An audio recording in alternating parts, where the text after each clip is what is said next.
সুপ্রিয় শিক্ষার্থী, আজকের অনলাইন ক্লাসে সকালকে শুভেচ্ছা। আমি হেমনাথ সরকার, সহকারী শিক্ষক, পলাশপোল আদর্শ উচ্চ বিদ্যালয়।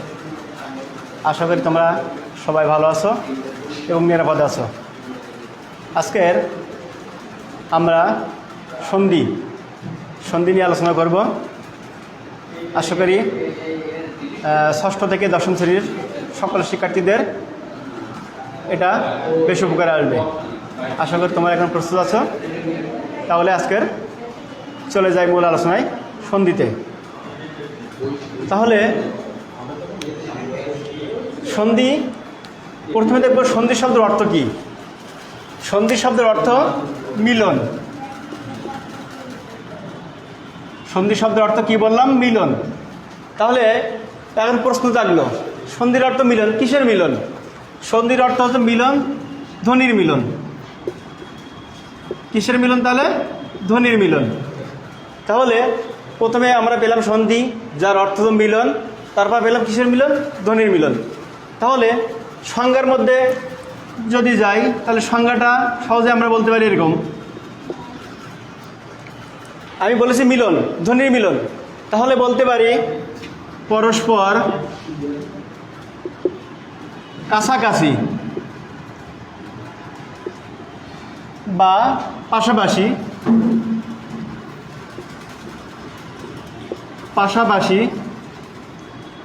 দুটি বা একাধিক লিখতে পারি, দুটি ধ্বনির মিলনকে সন্ধি বলে। কি বললাম? যে পরস্পর কাছাকাছি বা পাশাপাশি দুটি ধ্বনির বা একাধিক ধ্বনির মিলনকে সন্ধি বলে। কারণ আমরা এখানেই বলেছি সন্ধি শব্দের অর্থ মিলন। তাহলে কিসের মিলন পাবো? ধ্বনির মিলন পাবো। তাহলে আমরা কিন্তু মিল পাচ্ছি। যেমন আমি যদি বলি বিদ্যালয়, বিদ্যা যোগ আলয় সমান কি? বিদ্যালয়। তাহলে দেখো এখানে আ প্লাস আ ইকুয়াল টু কি আছে? আ। এই দুটি ধ্বনি আ প্লাস আ মিলিত হয়ে কি হয়েছে? অনলি একটা আ হয়েছে। অর্থাৎ পাশাপাশি বা পাশাপাশি, এই কাছাকাছি বা পাশাপাশি দুটি ধ্বনির মিলনে একটি ধ্বনি হলে বা মিলন হলে তখন সেটা সন্ধি হবে। তাহলে আমরা যখন দ্রুত কথা বলি বা দ্রুত উচ্চারণ করি, তখন অনেক সময় কী হয়? ধ্বনির মিলন হয়, এক বা একাধিক ধ্বনির মিলন হয়। অনেক সময় কী হয়? পরিবর্তন হয় বা লোপ পায়। যেমন কি বলেছি আমি? মিলন হতে পারে, আর কি বলেছি? পরিবর্তন হতে পারে। আর কি বলেছি? লোপ বা বিলোপ হতে পারে।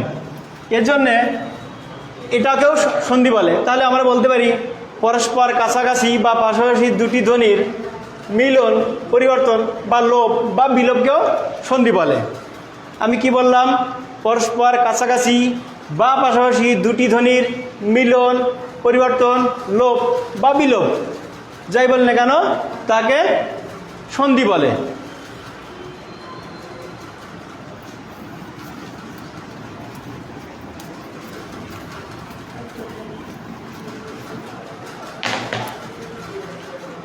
সন্ধিতে 4 ধরনের মিলন হয়। কয় ধরনের মিলন হয়? 4 ধরনের মিলন হয়।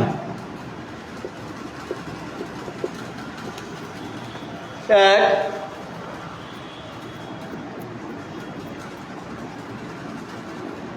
উভয় ধ্বনি মিলে একটি ধ্বনি হবে, একটি ধ্বনি।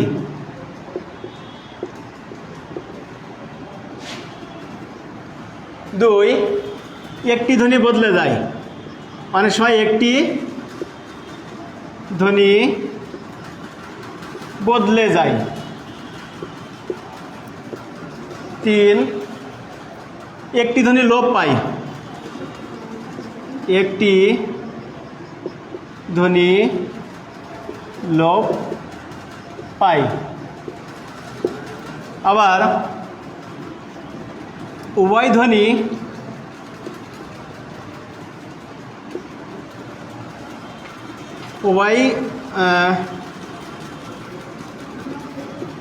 উভয় ধ্বনির বদলে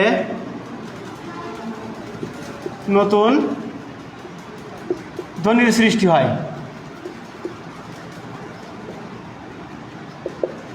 তাহলে আমি কি বলেছি, সন্ধি মূলত এই চার ধরনের আমরা মিলন দেখতে পাই। কি বলেছি, উভয় ধ্বনি মিলে একটি ধ্বনি হতে পারে, যেমন ওয়া প্লাস ওয়া সমান সমান আ। আবার যদি বলি আ প্লাস আ, সেক্ষেত্রে কিন্তু উভয় ধ্বনি মিল হচ্ছে, একটি ধ্বনি হয়ে যাচ্ছে তখন।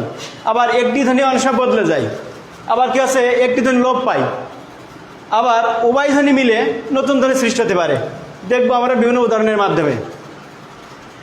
তাহলে আমরা কি পেলাম, ধ্বনিতে এই সন্ধিতে মূলত চার ধরনের মিলন হয়।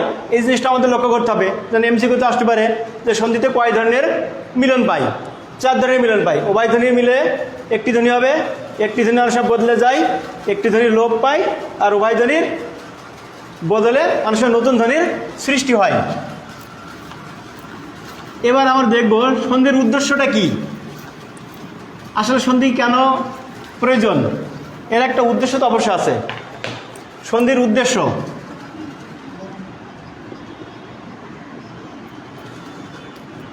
সন্ধির প্রধানত দুটি উদ্দেশ্য আছে। একটা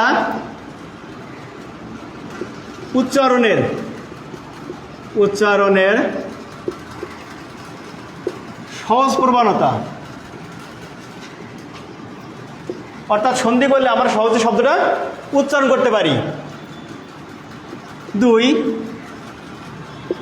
ধ্বনিগত মাধুর্যতা, অর্থাৎ যদি সন্ধি করি তাহলে আমরা কি করতে পারি, যে ধ্বনিটা উচ্চারণ করব শুনতে অনেক ভালো লাগবে, আর শুনতেই মাধুর্য লাগবে। এই মূলত দুটি উদ্দেশ্য আছে। এই কারণে মূলত সন্ধি করা হয়। তাহলে সন্ধির প্রয়োজনটা কি, যদি উদ্দেশ্য যদি হয় তাহলে প্রয়োজনটা কি। তাহলে দেখো আমরা সন্ধি করে কি পাই, সহজে উচ্চারণ করতে পারি। উচ্চারণ করে কি করতে পারি, নতুন শব্দ গঠন করতে পারি। তাহলে আমরা একটা নিতে পারি কি কি প্রয়োজন, কি কি, নতুন শব্দ গঠন হচ্ছে, তাই না। তারপর 2 নম্বর এখান থেকে বলতে পারি উচ্চারণ সহজ আছে। উচ্চারণ সহজ কি হতে পারে, ধ্বনিগত মাধুর্য, অর্থাৎ শুনতে ভালো লাগে। আর কি হয়, ভাষা সংক্ষিপ্ত হয়। তাহলে আমরা এখান থেকে কিন্তু এটা পেয়ে গেলাম, সংক্ষিপ্ত হয়। অর্থাৎ উদ্দেশ্য যদি এই দুটো হয়, উচ্চারণ কি বলছে, সহজ প্রবণতা। তাহলে উচ্চারণ সহজ হলে মানে কি, আমি কি বলেছি, যেমন ওয়া প্লাস ওয়া বা যেটাই লিখি না কেন, এই দুটো মিলিয়ে একটা হচ্ছে, তাই তো। তাহলে আমি যখন শব্দ লিখব তাহলে আমার দুটো মিলে একটা হচ্ছে, তাহলে এটা সংক্ষিপ্ত হলো, শুনতে ভালো লাগে। যেমন আমি যদি বিদ্যালয় লিখি, যেমন বিদ্যালয়, মহাশয়, মহা প্লাস আশয়, তাহলে দেখো এখানে কি আছে, আ প্লাস আ ইকুয়াল টু কি হলো, আ। তাহলে আমি মহা আশয় এটা না বলে আমি কি বললাম, একবারে মহাশয় বললাম। তাহলে প্রথমত দেখো উচ্চারণ সহজ হলো, সংক্ষিপ্ত হলো, একটা নতুন শব্দ গঠন হলো, এগুলো শুনতেও ভালো লাগলো। তাহলে উদ্দেশ্য থেকে আমার প্রয়োজনটা পেয়ে গেলাম, অর্থাৎ এখান থেকে এই জিনিসটা পেয়ে গেলাম। অর্থাৎ এটার সাথে এটা কিন্তু সংযুক্ত বা সম্পর্কযুক্ত, উদ্দেশ্য এবং প্রয়োজনীয়তা। এবার আমরা দেখব প্রকারভেদ।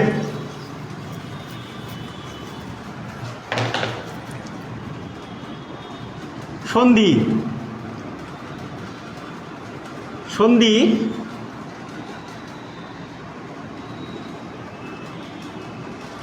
অর্থাৎ বাংলা সন্ধি কয় প্রকার, 2 প্রকার। একটা আছে স্বরসন্ধি, স্বরসন্ধি। 2 ব্যঞ্জন সন্ধি, ঠিক আছে। এবার আমরা যদি বলি তৎসম সন্ধি,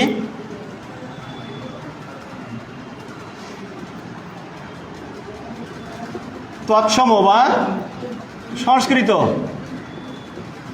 সেটা কয় প্রকার? এটা হচ্ছে 3 প্রকার, এটা 2 প্রকার, এটা 3 প্রকার। সেটা হচ্ছে স্বরসন্ধি, ব্যঞ্জন সন্ধি আর বিসর্গ সন্ধি। বিসর্গ সন্ধি। তাহলে লক্ষ্য করো আমি কি বললাম, সন্ধি 2 প্রকার, স্বরসন্ধি, ব্যঞ্জন সন্ধি। কোন সন্ধি 2 প্রকার? বাংলা সন্ধি। তারপর কি বলেছি? তৎসম সন্ধি বা সংস্কৃত সন্ধি 3 প্রকার। সেটা কি কি? স্বরসন্ধি, ব্যঞ্জন সন্ধি, বিসর্গ সন্ধি। তাহলে যদি বলে মোট সন্ধি কয় প্রকার, তাহলে কিন্তু মোট সন্ধি আছে 3 প্রকার। মোট কয় প্রকার?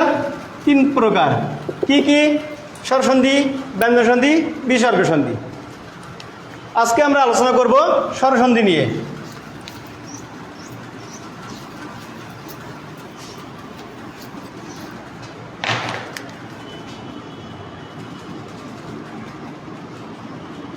স্বরসন্ধি নিয়ে আলোচনা করব। তাহলে স্বরসন্ধি কি সেটা জানতে হবে। সহজেই আমার সংজ্ঞায় প্রথমে যাবো এরকম, স্বর প্লাস স্বর ইকুয়াল টু স্বর।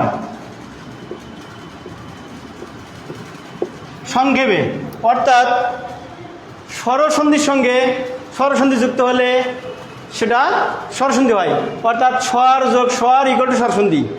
অর্থাৎ স্বরসন্ধির সঙ্গে স্বরসন্ধি যুক্ত হলে উভয় মিলে স্বরসন্ধি হবে। আজকে আমরা স্বরসন্ধির বিভিন্ন নিয়ম শিখব। 1 নম্বর নিয়ম। 1, আমি এই পাশে লিখে দিচ্ছি, এই জিনিসগুলো মনে রাখতে হবে। 1, অ কিংবা আ প্লাস অ কিংবা আ ইকুয়াল টু কী হবে? আ। 1 নম্বর কি বলেছি?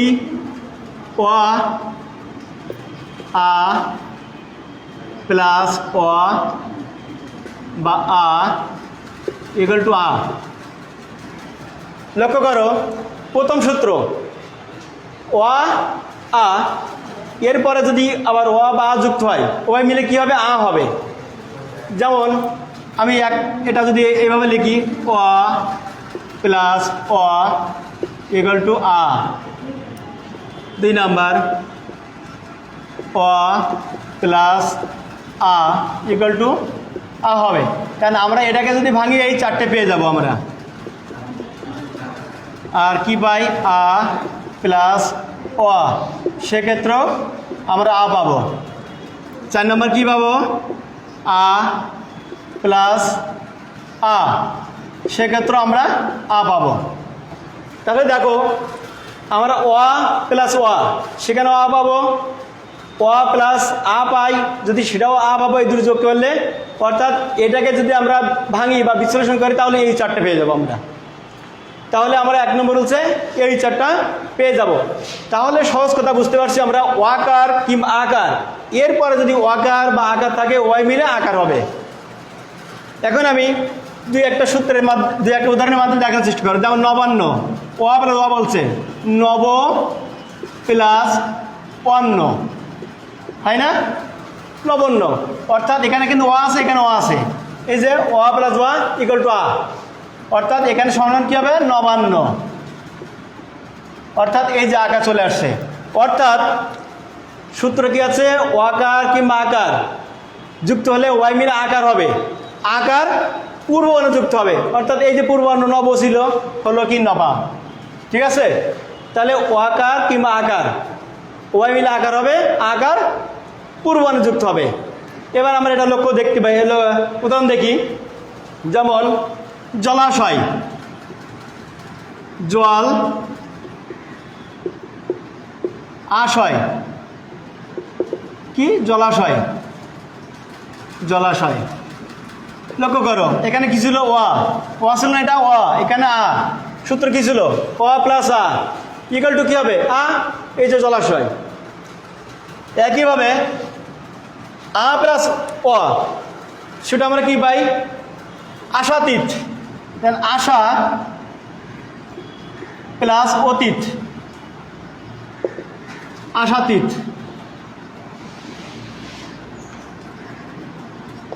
লক্ষ্য করো তাহলে এখানে কি আছে? এখানে আ আছে, এখানে কি আছে? অ আছে। তাহলে সরি আ প্লাস অ, এই দুটো আছে। আমরা জানি আ প্লাস অ ইকুয়াল টু আ হবে। এবার আছে আ প্লাস আ ইকুয়াল টু আ। আমরা এই উদাহরণটা কিন্তু আগেই দিছিলাম, যেরকম বিদ্যা যোগ আলয়, এই যে বিদ্যা আ আছে যোগ আলয় সমান বিদ্যালয়, অর্থাৎ এই আ প্লাস আ এরকম। তাহলে স্বরসন্ধির প্রথম রুলসটা আমরা শিখলাম এটা, অর্থাৎ ওয়া কিংবা আ এর পরে যদি আবার ওয়া কিংবা আ থাকে, ওয়াই মিলে আকার হয়। আমরা 1 নম্বর রুলস শিখলাম। 2 নম্বর রুলস, সহজ রুলসগুলো আগেই শেখাচ্ছি।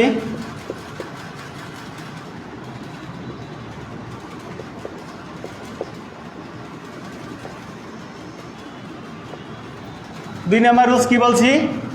হ্রস্ব-ই অথবা হ্রস্ব-ই অর্থাৎ দীর্ঘ-ই এর পরে যদি আবার একই জিনিস অর্থাৎ হ্রস্ব-ই বা দীর্ঘ-ই যুক্ত হয়, তখন ওয়াই মিলে কী হবে? দীর্ঘ-ই হবে। এটাকে কিন্তু আমরা একইভাবে একই ফাংশন 4টা ভাগে ভাগ করতে পারি। যেমন ই অর্থাৎ হ্রস্ব-ই প্লাস ই ইকুয়াল টু দীর্ঘ-ই হবে। সহজ, দেখো তাহলে কি বলতে পারি? হ্রস্ব-ই প্লাস দীর্ঘ-ই সমান দীর্ঘ-ই। 3 নম্বর কি বলতে পারি? দীর্ঘ-ই প্লাস হ্রস্ব-ই, সেক্ষেত্রে একই সহজ জিনিস।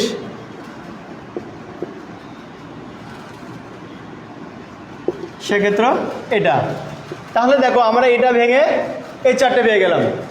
একইভাবে লক্ষ্য করতে হবে, অর্থাৎ তাহলে আমরা সহজেই বলতে পারি হ্রস্ব-ই বা দীর্ঘ-ই এরপরে যদি আবার একই অর্থাৎ হ্রস্ব-ই বা দীর্ঘ-ই থাকে, ওয়াই যখন যুক্ত হবে তখন দীর্ঘ-ই হবে। এখন এইভাবে যদি আমরা ভাঙি তাহলে কিন্তু আমরা যুক্ত করব যখন, তখন দীর্ঘ-ই হবে। আমরা বিভিন্ন উদাহরণের মাধ্যমে এটা দেখতে পারি। যেমন অতীত, অতি প্লাস ইত সমান অতীত, অর্থাৎ দেখো ই আছে প্লাস ই সমান কী হবে? দীর্ঘ-ই না?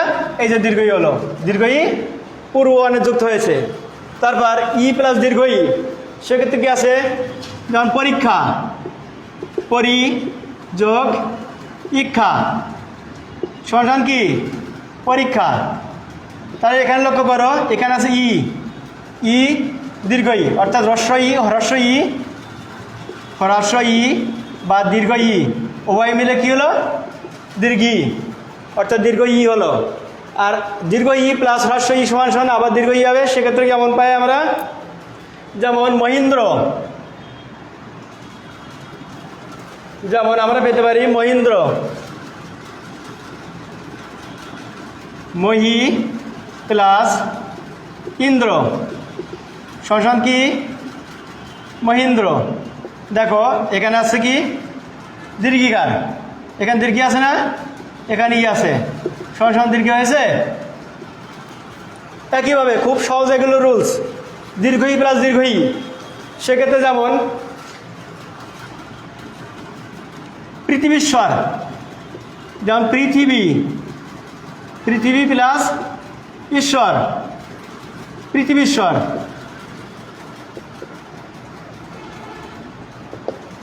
দীর্ঘ-ই প্লাস দীর্ঘ-ই ইকুয়াল টু দীর্ঘ-ই, অর্থাৎ এটাও সহজ নিয়ম। তোমাদেরকে বাড়িতে এগুলো অবশ্যই বেশি করে স্টাডি করতে হবে, বেশি করে চর্চা করতে হবে, তাহলে এগুলো সহজে আয়ত্ত করতে পারবে। কারণ প্রথম দিকে সহজ রুলস থাকলে পরে কিন্তু একটু কঠিন আছে। 3 নাম্বার,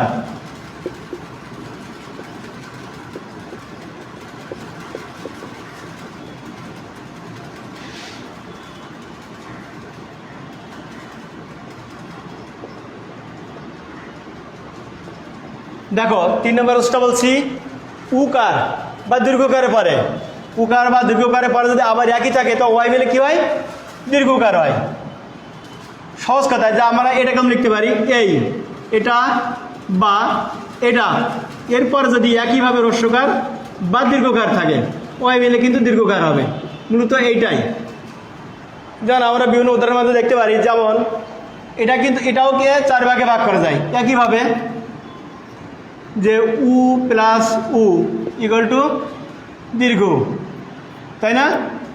একইভাবে 2 নম্বর রুলস সহজ, উ প্লাস দীর্ঘ ইকুয়াল টু দীর্ঘ, সহজ রুলস। তারপর আছে কি দীর্ঘ প্লাস উ, সেক্ষেত্রেও দীর্ঘ, সহজ রুলস আছে এগুলো, অর্থাৎ দুইটাই দীর্ঘ,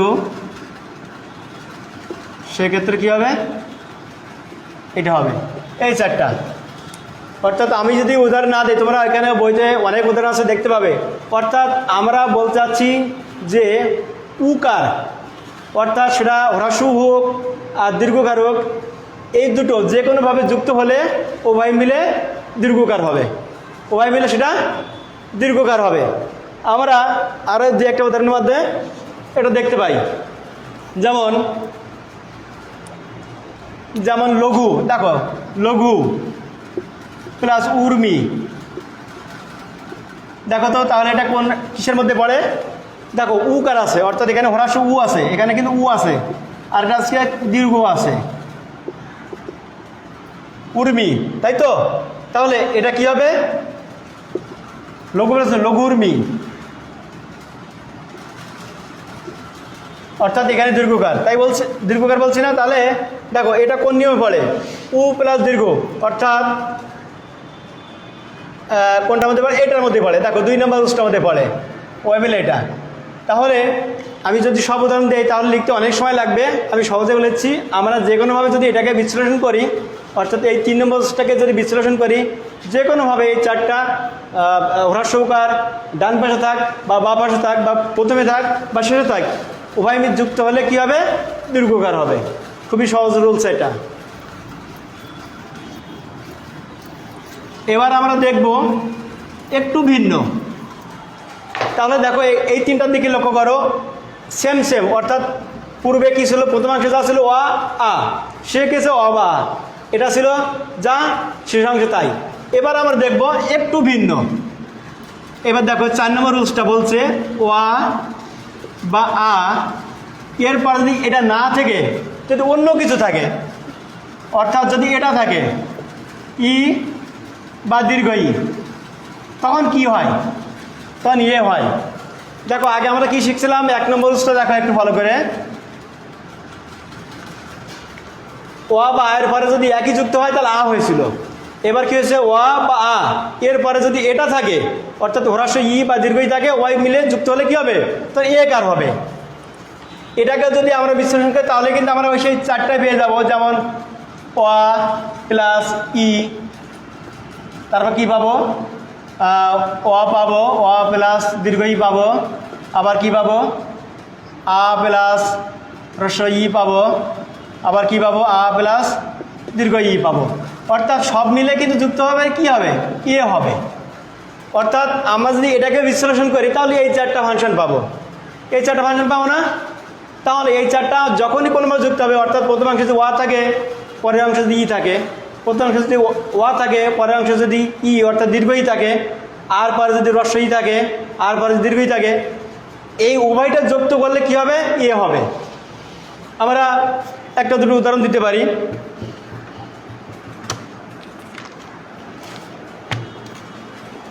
যেমন শুভেচ্ছা, কি লিখলাম এখানে? শুভেচ্ছা। দেখো শুভেচ্ছা অর্থাৎ কি? শুভ যোগ ইচ্ছা। লক্ষ্য করো কি আছে তাহলে এখানে? অ আর এখানে ই, তাহলে অ প্লাস ই সমান কি হওয়ার কথা? এ, তাই না? এ হয়েছে। এটা কি হয়? পূর্ণযুক্ত হয়। তাহলে আমার সূত্র এটা পেয়েছিলাম অ প্লাস ই। দেখো এটা প্রথমেই, তাহলে প্রথম উদাহরণটা কিন্তু এ। যদি এখন যদি কেউ প্রশ্ন করে শুভেচ্ছা শব্দটি কিভাবে গঠিত হলো, এখন তোমরা বললে যে শুভ যোগ ইচ্ছা, এখন যদি বলে নিয়মটা বলো বা সূত্রটা বলো, তাহলে কি বলতে পারি আমরা? আমরা সহজে এরকম বলতে পারি যে ওয়াকার, আমরা এখানে বিশ্লেষণ থেকে বলতে পারি ওয়াকার এরপরে যদি ইকার থাকে, উভয় মিলে একার হয়। বা আমরা এটাকে আরও ভালোভাবে বিশ্লেষণ করতে ওয়াকার কিংবা আকার পরে ইকার অর্থাৎ হ্রস্ব ইকার বা দীর্ঘ ইকার থাকে, উভয় যখন মিলিত হবে বা যুক্ত হবে তখন উভয় মিলে একার হবে। যেমন আরেকটা লিখতে পারি যথেষ্ট, যথেষ্ট। তাহলে কি লিখতে পারি? যথা যোগ ইষ্ট। তাহলে লক্ষ্য করো এখানে আ আছে, আ প্লাস ই সমান কী হবে? এ। এই যে যথেষ্ট।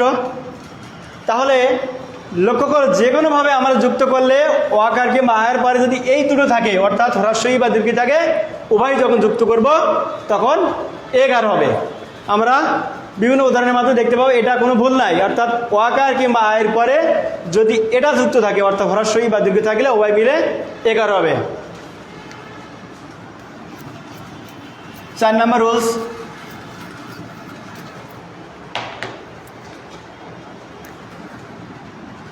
পাঁচ নম্বরটা ভালো করো। ওয়া কিংবা আ এরপরে যদি অর্থাৎ এরপরে যদি হ্রস্ব উ বা দীর্ঘ উ থাকে, ওয়াই যখন যুক্ত করব দেখো ও হবে। লক্ষ্য করো খেয়াল করে, আমরা কিন্তু প্রথম যে সূত্রটা দিয়েছিলাম সেম ছিল বলে আ হয়েছিল, এখন হ্রস্ব ই বা দীর্ঘ তখন এ হলো। এবার কি বলছে? ওয়া বা আর পরে যদি এটা না থেকে এটা উ হয় অর্থাৎ তখন কিন্তু যুক্ত করলে ও হবে। একইভাবে যদি আমরা এটাও বিশ্লেষণ করি তাহলে এটা কিন্তু 4টা ফাংশন পেয়ে যাবো আমরা। 4টা ফাংশন পাবো না আমরা? যেমন ওয়া প্লাস উ, ওয়া প্লাস দীর্ঘ উ, আবার কি পাবো? আ, ওয়া প্লাস কি পাবো? আচ্ছা, আ প্লাস উ, আ প্লাস দীর্ঘ উ, অর্থাৎ সব মিলে কি হবে? যুক্ত করলে ও হবে। আমাদের রুলসটা ফলো করতে হবে। আমরা যদি সূত্রটা ফলো করতে পারি তাহলে কিন্তু উদাহরণটা আমরা আনতে পারবো এবং যে কোনো প্রশ্ন আসলে আমরা এভাবে ভেঙে ভেঙে বিশ্লেষণ করতে পারবো। যেমন আমি কেউ দিলে সূর্যোদয়, যেমন সূর্যোদয়, সূর্যোদয় এটাকে আমরা বিশ্লেষণ যদি করতে পারি যেমন সূর্য, সূর্য যোগ উদয়, সূর্যোদয়। তাহলে লক্ষ্য করো এখানে আছে ওয়া, এখানে কি আছে যুক্ত? উ। তাহলে ওয়াই মিলে কী হবে? বলছি ও হবে। ও কারটা পূর্বাণ যুক্ত হবে। তা দেখো তাহলে এখানে ওয়া প্লাস উ যুক্ত হলে কী হলো? ও কার হলো না? এ ও কার হয়েছে। অর্থাৎ মূল শব্দ ছিল সূর্য, এর সাথে এখন ও কার হয়ে গেছে সূর্য। উদয় অর্থাৎ এই দুটো যুক্ত করে ও হয়ে গেছে। একইভাবে যদি আমরা পার্টটা লক্ষ্য করি যেমন কথোপকথন, কথোপকথন, তাহলে কথা প্লাস উপকথন, উপকথন। দেখো এখানে কি আছে? আ আছে, আ আছে না? আ, এখানে উ, সংসার কি হবে? উপকথন না? তাহলে দেখো কথোপকথন, কথোপকথন অর্থাৎ এই যার সাথে যুক্ত হলো অর্থাৎ ও কারটা কি বলছে বারবার যখন যুক্ত হয়ে কোনো কিছু হবে সেটা পূর্বাণু যুক্ত হবে। অর্থাৎ কথা আ প্লাস উ যুক্ত ও হয়েছে, ওটা পূর্বাণু যুক্ত হয়েছে। ঠিক আছে? অর্থাৎ আমরা কোনোভাবে যখন এই 4টাকে বিশ্লেষণ করব অর্থাৎ এই 4টা যদি কোনোভাবে যুক্ত হয় তখন ও কার হবে। 5 নম্বর রুলস।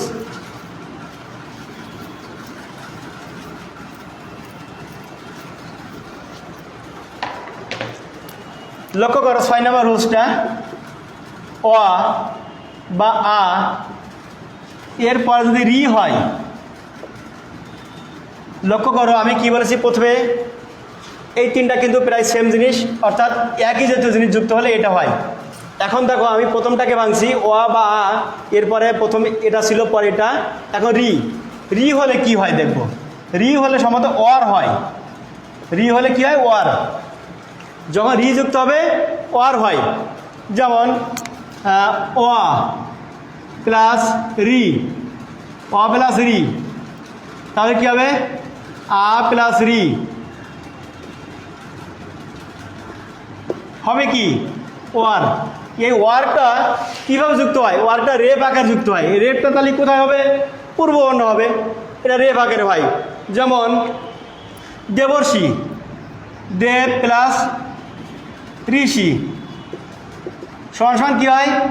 দেবর্ষি। লক্ষ্য করো এখানে কি আছে ওয়া প্লাস কি আছে রি, কি হবে ওয়ার, অর্থাৎ দেখো এখানে দেবর্ষি, আমি কি বলছি দেবর্ষি, দেব প্লাস ঋষি, দেবর্ষি, তাই না, দেব প্লাস ঋষি। আমি বলছি ওয়ারটা কি হবে রে ভাগের যুক্ত হবে, দেবর্ষি অর্থাৎ দেবর্ষি ওয়ার যুক্ত আছে দেবর্ষি, তারপর কি আছে সপ্তর্ষি, যেমন সপ্তর্ষি, সপ্ত প্লাস ঋষি সমান কি সপ্তর্ষি, অর্থাৎ ওয়াকার বা আকার এরপরে যদি রিযুক্ত হয় সেটা আছে ওয়ার হয়, এই সূত্র।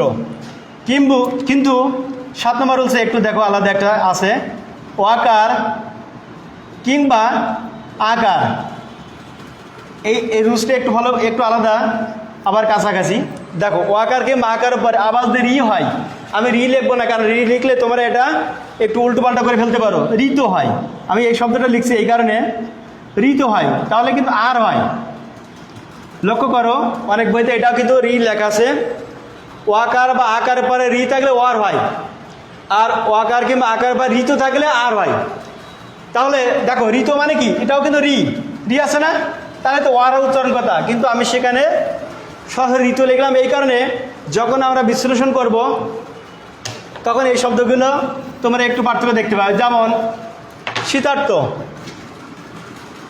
যেমন শীতার্থ, তাহলে কি হয় শীত যোগ ঋতু। দেখো আগে কি ছিল, আগে কিন্তু ঋষি ছিল, তাই না, যুক্ত কি ছিল ঋষি, দেখো সেটাও কিন্তু রি ছিল, এটাও রি, কিন্তু কোনো শব্দের শেষে যদি অর্থাৎ ঋতু যোগ হয় তাহলে সেক্ষেত্রে আর হবে, আর অর্থাৎ যেমন শীতার্থ কি বলেছি, এই যে আর্ত, আর শীত যোগ আর যোগ হলো না, আর আর তো আছেই ঋতু, এই যে তো, অর্থাৎ শীত যোগ আর প্লাস তো, তাহলে কি হলো শীতার্থ,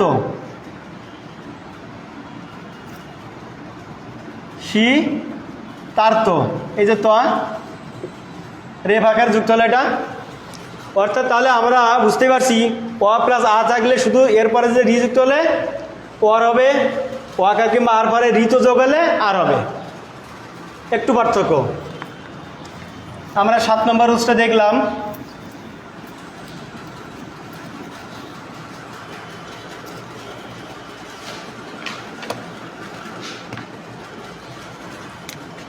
আট নম্বরটা দেখো একটু,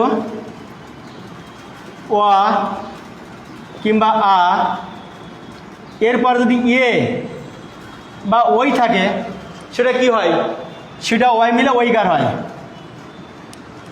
কি বলছি দেখো লক্ষ্য করে, আমরা কিন্তু প্রথম স্বাভাবিকটা ভাঙার পরে এখন কিন্তু সেই ওয়া বা আর পরে আরও ভিন্নতা নিচ্ছি।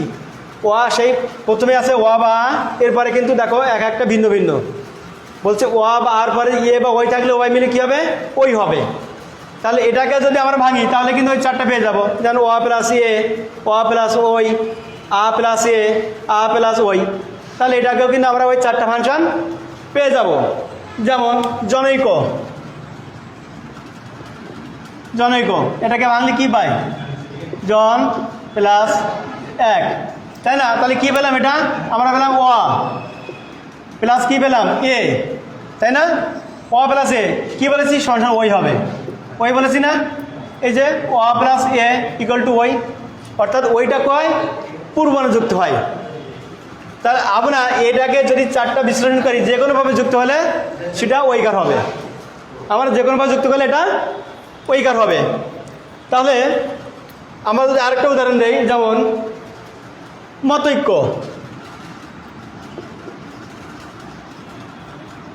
দেখো মত প্লাস ঐক্য, তাহলে দেখো এখানে কি আছে, এখানে ওয়া আছে, ওয়া প্লাস ওই, আমি কি বলেছিলাম এই ওয়া ওই, অর্থাৎ এখানে যে সেই 4টা, অর্থাৎ ওয়ার পরে যদি আমরা ইয়ে যুক্ত করি, ওয়ার পরে যদি আমরা ওই যুক্ত করি, আর পরে যদি আমরা ইয়ে যুক্ত করি, আর পরে যদি আমরা ওই যুক্ত করি, সব মিলে কি হবে, সব মিলে যুক্ত হলে ওই হবে।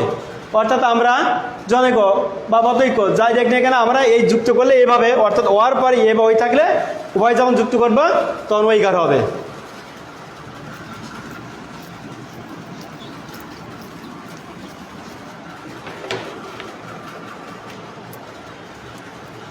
দেখো 9 নম্বর রুলসটা দেখো,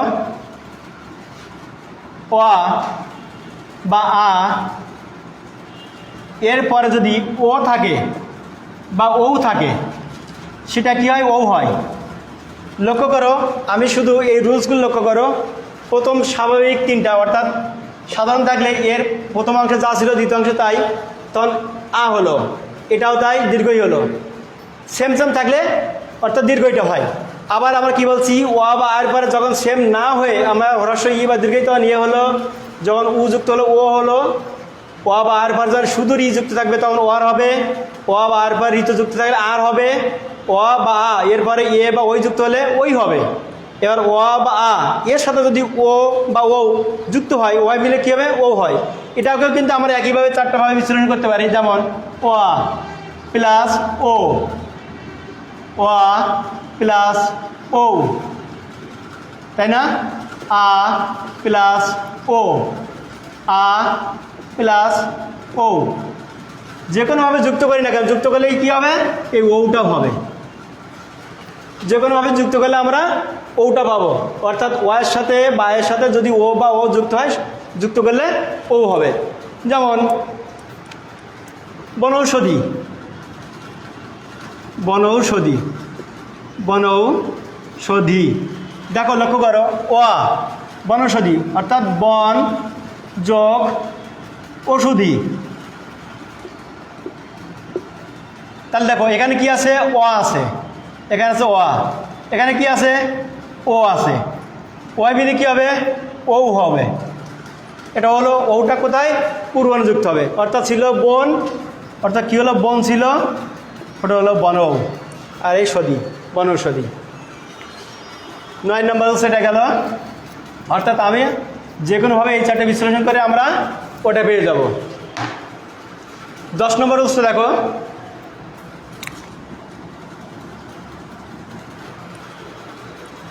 ইকার। দেখো একটা ফাংশন এখানে শেষ, অর্থাৎ ওয়ার পর্ব শেষ। ইকার অর্থাৎ হ্রস্ব ই বা দীর্ঘ ই এর পরে যদি, দেখো এটা ছিল আগে এটা, অর্থাৎ 2 নম্বর রুলসটা ফলো করো, 2 নম্বর থেকে 10 নম্বর।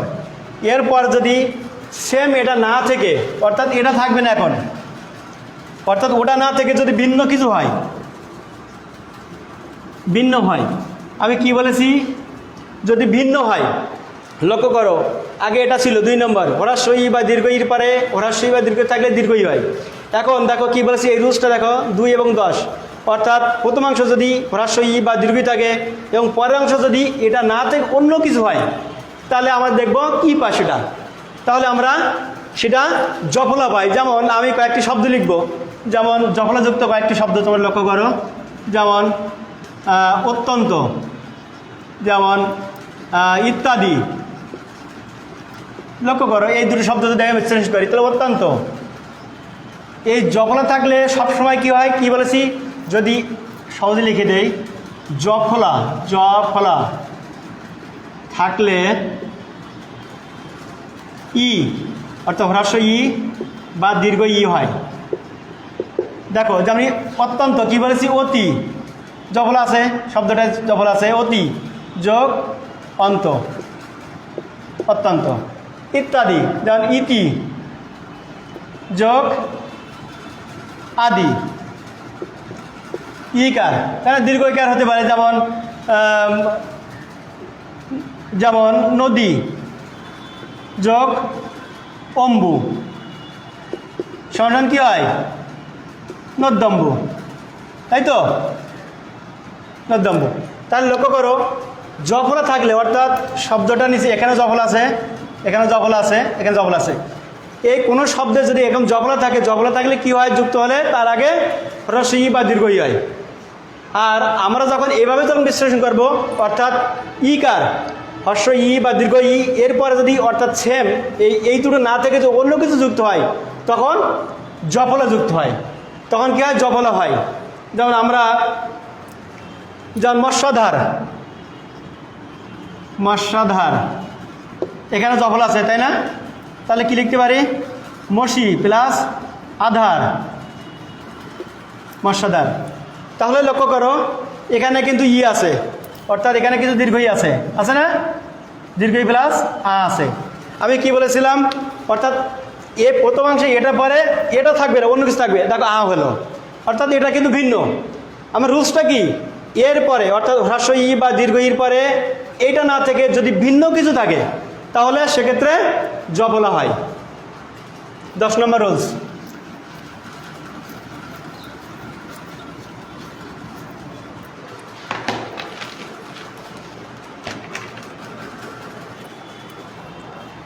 দেখো 11 নম্বর রুলসটা একটু ফলো করো। এই রুলসটা 3 এবং 11, অর্থাৎ উকার হ্রস্ব উ বা দীর্ঘ উ এরপরে প্রথম 3 নম্বর রুলসে কী ছিল, একই জিনিস ছিল, তখন দীর্ঘকার হবে। যদি বলছি আমি এই জিনিসটা না থাকে এখন, অর্থাৎ সেম জিনিসটা প্রথমাংশে পরে যদি দ্বিতীয়াংশে না থাকে, অর্থাৎ ভিন্ন হয়, ভিন্ন হয়, ভিন্ন হয়, অর্থাৎ প্রথমাংশের পরে, অর্থাৎ প্রথমাংশে যদি উকার থাকে বা দীর্ঘকার থাকে, এটা পরে যদি একই না থাকে ভিন্ন হয়, তখন ব বলা হয়। যেমন স্বল্প, যেমন কি স্বল্প, স্বল্প, স্বাগত, এরকম আছে না। যেমন তাহলে কি বলছি, প্রথমাংশতে উ হবে, তাই তো, এটাকে বিশ্লেষণ করি, সু যোগ অল্প, তাই না, স্বাগত, তাহলে সু যোগ আগত। লক্ষ্য করো রুলসটা ফলো করো, প্রথম এই তিনটি কিন্তু একই ধরনের, অর্থাৎ একই ধরনের যুক্ত থাকলে সেটা দীর্ঘকার হবে শুধু। আর এখানে বলছি যদি ভিন্ন কিছু থাকে তাহলে সেখানে এখানে হবে ব ফলা, এখানে কি বলছি ব ফলা, এখানে কি বলছি জ ফলা, এটা জ ফলা, এটা হচ্ছে ব ফলা। 11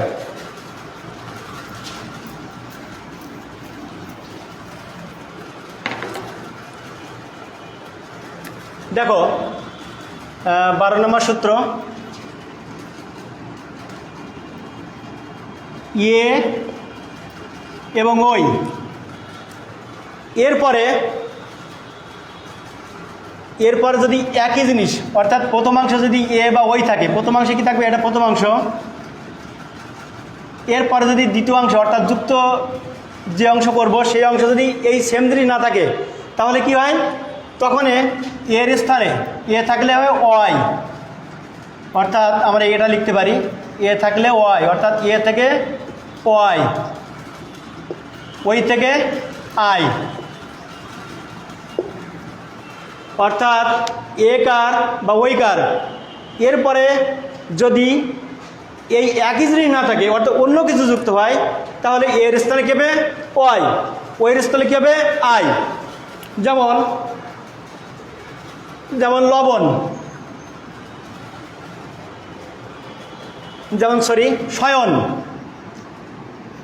শয়ন, যেমন এটাকে যদি আমি ভাঙি তাহলে কি পাই, সে প্লাস 1, শয়ন, সে আছে না, অর্থাৎ এ আছে, কিন্তু এ আছে, সে এ, আর এখানে 1, অর্থাৎ দেখো শয়ন, শয় আছে না ওয়াই, অর্থাৎ লক্ষ্য করে এখানে এই শব্দটাকে শয় ছিল সে, অর্থাৎ দেখো এখানে শয় প্লাস 1, শয় অর্থাৎ সে প্লাস 1, এখানে কিন্তু দেখো এর সাথে মূলত দেখো এর জায়গায় কী হলো, শয় আসলো, শয়ন, বা যদি বলি নয়ন, একইভাবে নয়ন, নয়ন, সেক্ষেত্রে এটাও কিন্তু নিয়ে প্লাস 1, অর্থাৎ এ ছিল এ প্লাস যুক্ত হলো কি এ প্লাস 1, তাই না, অর্থাৎ এর ক্ষেত্রে এখন দেখো কি আসলো নয়ন, অর্থাৎ 9 আসলো না, 1 অর্থাৎ অত যুক্ত হলো, আর এই যন্ত্রণা নয়ন, অর্থাৎ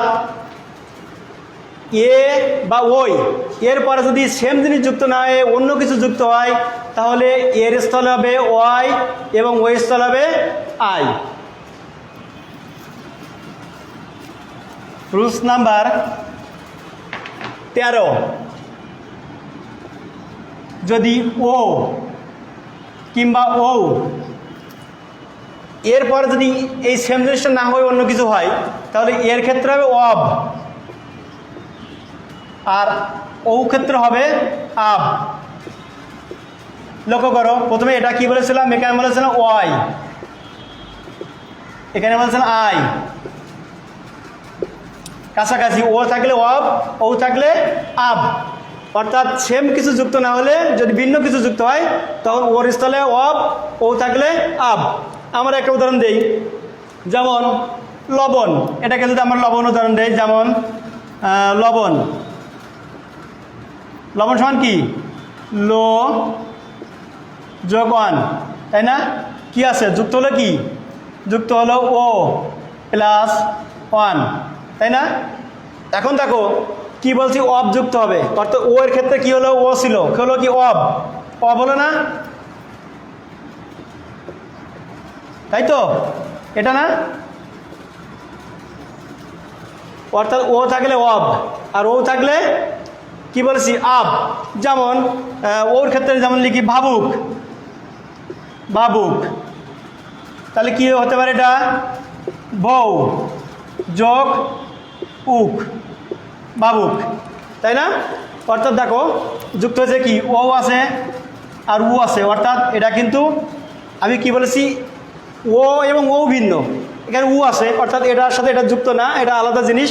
তখন কি হবে, আব হবে, আব, তাই তো? ভাবুক, তাহলে কি ছিল, ও জায়গায় কি হবে, ও স্থলে আব হবে। তাহলে ছিল ভৌ, হলো কি হলো আব, অর্থাৎ ভাব, ভাবুক। উক যুক্ত হলো ব প্লাস উ সমান সমান উক, আর এখানে কোয়া, ভাবুক। এটাই মূলত স্বরসন্ধির মূল 13টি নিয়ম। এবং একটা দুটো শব্দ অবশ্য ভিন্ন আছে, যেটা স্বাভাবিক নিয়ম মানে না। তখন আমরা বলি নিপাতনে সন্ধি, নিপাতনে সিদ্ধ, সিদ্ধ বলাতে পারি, নিপাতনে সিদ্ধ।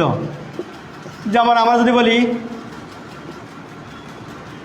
কুল যোগ ওয়াটা, তাহলে লক্ষ্য করো এখানে কি আছে, ওয়া, তাই না? ওয়া প্লাস ওয়া ইকুয়াল টু হওয়ার কথা কি, আ। লক্ষ্য করো এই রুলসটা, ওয়া প্লাস আ, ওয়া প্লাস ওয়া, ওয়া প্লাস ওয়া ইকুয়াল টু কী হবে, আ হবে। তাহলে এখানে মূলত হওয়ার কথা কি, যে এই শব্দটা হচ্ছে কুলোটা, তাই তো? কুলোটা, কিন্তু হওয়ার কথা উচ্চারণটা কি, তাহলে আ হবে, অর্থাৎ হওয়ার কথা উচ্চারণ এরকম হওয়ার কথা, কুলো, কুলাটা, কিন্তু এটা কিন্তু না, শব্দটা কিন্তু কুলোটা, এটাই সঠিক। তাহলে এটা কিন্তু ব্যতিক্রম, এটা কিন্তু ব্যতিক্রম, অর্থাৎ এখানে ও আকার কিংবা আকার পরে কিন্তু আকার হয়নি। যেমন আরও দু একটা আছে, যেমন গবাক্ষ, গবাক্ষ, তারপর আছে পড়ৌড়ো আছে, এইগুলো, এই দু একটা ব্যতিক্রম রুলস আছে। এইগুলো ছাড়া বাকি সবগুলো স্বরসন্ধি এই 13টা রুলসের মধ্যে পড়ে যায়। তোমরা যদি এগুলো ভালোভাবে বাসায় চর্চা করো, অনুশীলন করো, তাহলে আশা করি এটা তোমাদের সবার বেশ উপকার আসবে বলে আমি মনে করি। আগামী ক্লাসে সন্ধির, আমরা ব্যঞ্জন সন্ধি নিয়ে আলোচনা করব। সে পর্যন্ত তোমরা সবাই সুস্থ থাকবে, ভালো থাকবে, এই আশাবাদ ব্যক্ত করে সকলকে ধন্যবাদ।